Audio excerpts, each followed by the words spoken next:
Herodes el Grande, una vida compleja de poder y ambiciones. Soy Herodes el Grande y esta es mi historia. Nací en el año 73 a.C., en Edom, una región montañosa al sur de Judea. Mi linaje tenía conexiones asmoneas y nabateas, y esta rica herencia formaría los cimientos de mi ambiciosa carrera. La situación política en Judea era complicada ya que había un gran conflicto entre Hircano II y Aristóbulo II, mis hermanos, por el trono de Judea. Como consecuencia de esto, fui enviado a Roma, a una edad temprana, como rehén para garantizar la lealtad de mi familia. Mis habilidades diplomáticas y mi astucia ganaron la confianza del Senado romano, y en el año 40 a.C. me nombraron rey de Judea. Mis matrimonios y mi familia. Mi vida personal estuvo entrelazada con intrigas matrimoniales y tensiones familiares. Me casé varias veces, pero te contaré uno de los matrimonios más notorios que fue con Mariamne, una princesa asmonea. Mi matrimonio con Mariamne fue un torbellino de pasión y complejidad. Su belleza y linaje real la hicieron objeto de deseo, pero también de envidia y desconfianza en la corte. Nuestro amor fue intenso, pero las intrigas y sospechas permeaban nuestra relación.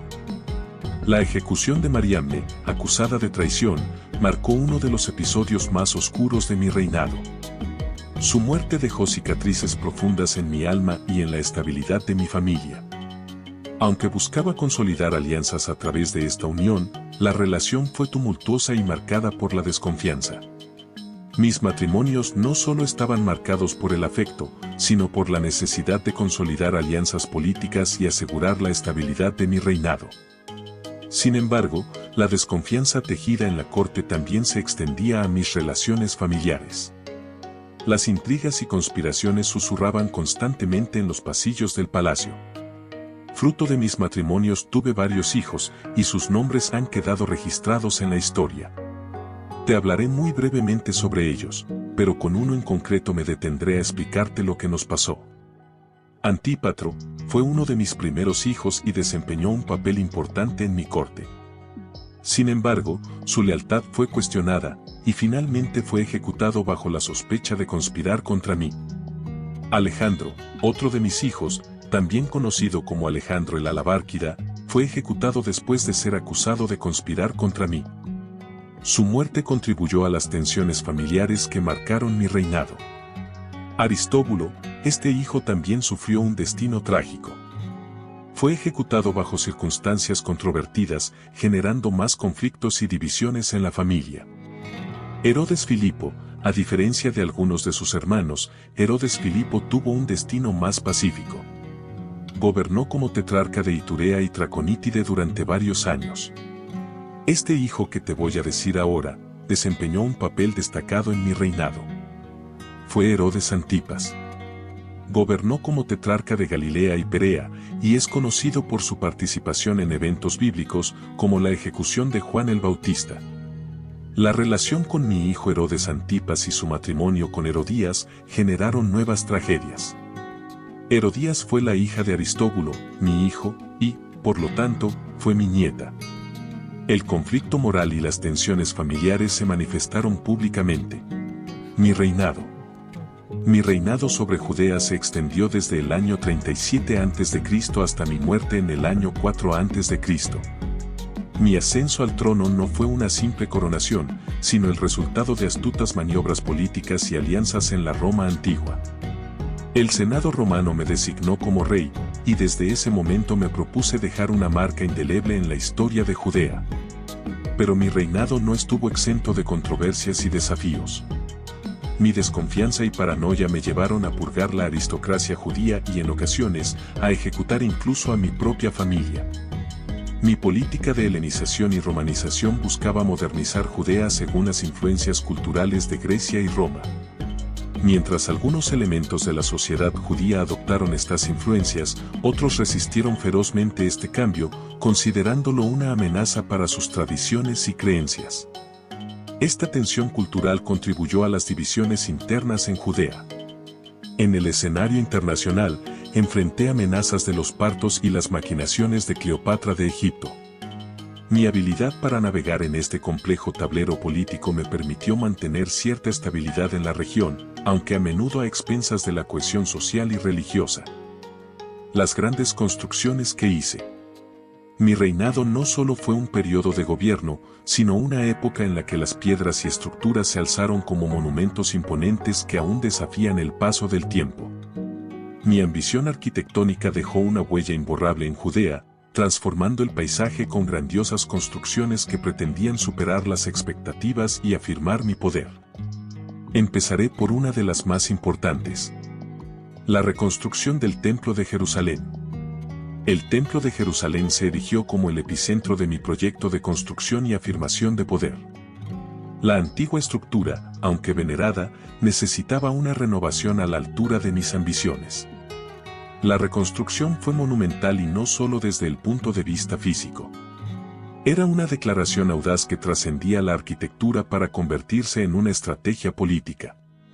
La magnificencia del nuevo templo no solo buscaba satisfacer a los dioses, sino también garantizar la lealtad de los judíos y cimentar mi legado como un líder capaz de elevar a su pueblo. Además, yo tenía una gran visión expansiva, por lo que me decidí a construir una ciudad marítima llamada Cesarea Marítima. Situada estratégicamente en la costa, se convirtió en una joya arquitectónica que fusionaba la elegancia helenística con el esplendor romano. El puerto, el teatro y el hipódromo no solo servían como símbolos de mi poder, sino que también establecían un importante centro económico y comercial. Cesarea Marítima no solo era un logro arquitectónico, sino un faro de la civilización en medio de Judea. Para mí, la seguridad de mi reino dependía de la fortaleza de mis construcciones defensivas. Por eso construí, Herodión, una colina artificial que albergaba un palacio fortaleza, destacaba por su ingeniería avanzada y su función estratégica. Masada, otra de mis fortalezas, se alzaba imponente en medio del desierto, testigo de mi habilidad para combinar funcionalidad militar y estética arquitectónica. Mi visión no se limitó solo a la construcción de monumentos visibles. Desarrollé complejos sistemas de acueductos que llevaban agua a lugares remotos, mostrando una destreza en ingeniería hidráulica que aseguraba la sostenibilidad de mis ciudades y fortalezas.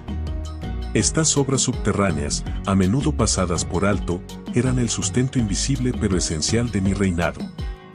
Mi enfoque en la construcción no solo era un capricho personal, sino una estrategia consciente para solidificar mi legado. Las piedras que levanté no solo resistieron el paso de los siglos, sino que también se convirtieron en testigos silenciosos de mi ambición desmedida y mi habilidad para moldear la realidad a través de la arquitectura. Mi reinado fue un tiempo de construcciones que iban más allá de la mera utilidad física. Cada estructura contaba una historia de poder, ambición y visión. En las ruinas de mis construcciones se encuentran las huellas indelebles de un líder que, a través de la arquitectura, buscó trascender su tiempo y dejar un legado imponente que desafía las páginas de la historia. Mi enfermedad y mi muerte. A medida que envejecía, mi salud se deterioraba. La gota, que era una enfermedad inflamatoria que afectaba a las articulaciones, se apoderó de mi cuerpo. Cada paso se volvía una tortura, y el dolor crónico se volvió un recordatorio constante de mi propia mortalidad. Pero la gota no era la única aflicción, otros males también minaron mi salud. Ante la persistencia del sufrimiento, busqué desesperadamente remedios para aliviar mis dolores. Me rodeé de médicos y sanadores de renombre, pero sus esfuerzos a menudo resultaban insuficientes frente a la implacable marcha de la enfermedad. Llegó el momento inevitable, mi lecho de muerte en el año 4 a.C. El palacio, que una vez resonó con la grandiosidad de mi reinado, se convirtió en el escenario de mi último acto. Rodeado de familiares y cortesanos, enfrenté la realidad inexorable de la mortalidad. Mi muerte marcó el final de una era y dejó tras de sí un reino dividido entre mis hijos, lo que desencadenó décadas de conflictos y tensiones en Judea. La figura de Herodes el Grande se desvaneció en la historia, pero el legado de mi reinado sigue siendo objeto de intensa investigación y debate.